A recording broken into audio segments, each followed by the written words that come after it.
You believed softness was surrender. That gentleness meant you'd be walked over. You held yourself so tightly, you forgot what it felt like to just breathe. You became fluent in "I'm fine," expert in changing the subject, master of the polite smile that never quite reached your eyes.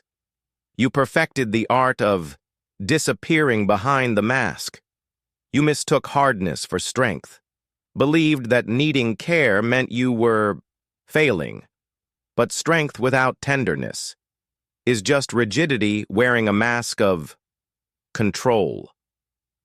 You normalized the ache, believed this was just how you were wired, that vulnerability was optional, that your true self was too fragile to show. You equated asking for help with weakness, believed that leaning on others meant you were broken. So you carried the load alone, even when your soul craved tenderness. But what if strength isn't about holding it all together? What if it's about finally recognizing the load was never yours to carry alone, and choosing to soften? You fear what happens if you stop. If you let your guard down, will you be overwhelmed? Will you crumble completely? That underneath, letting go means you were never strong enough? You've worn the label of tough like a badge, not realizing it was also a cage that kept you from showing your pain, from being truly seen and cared for. You've learned that being needy meant being burdensome, so you numbed, you distanced, you buried the feelings so deep, you forgot they were yours to feel and honor. The truth is, the holding itself is the exhaustion, the performing, the numbing, the constant management of how strong you appear. It's what's draining you. You've been told to be hard, to soldier on. But what if soldiering on is what's keeping you from truly healing? You've spent so long being the character everyone needed. You've almost forgotten what it feels like to just be, to exist without a script, without needing to manage the image of your hardness. What if letting go isn't failure?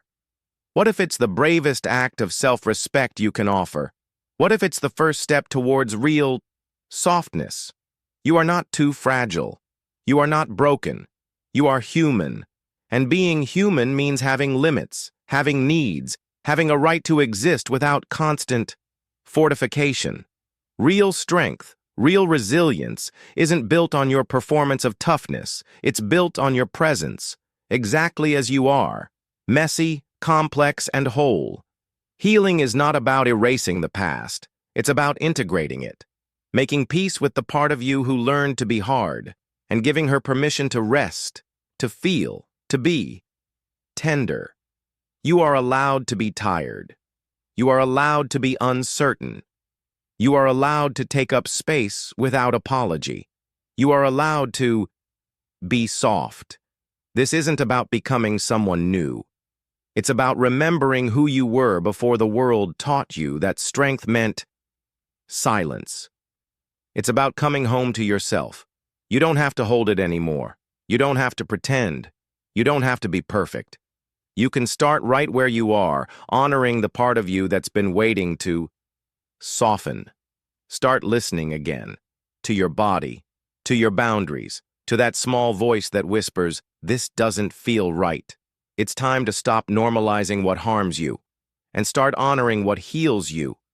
You are worthy of love exactly as you are, not for the act you put on, but for the beating heart beneath it, not for your performance, but for your presence. Healing is not about erasing the past. It's about rewriting the story, not to forget the pain of holding on, but to understand its role and reclaim your power to release. The burden you carried was never yours alone to bear. It was a weight placed upon you by a world that didn't understand. And now, it's time to lay it down. You are not broken. You are human. You are complex. You are worthy of love, support, and gentle healing, exactly as you are. If this resonated with you, you're not alone.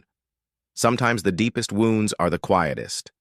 for a gentle guide to help you identify, understand, and begin to heal these hidden parts of yourself. Explore the link in the description.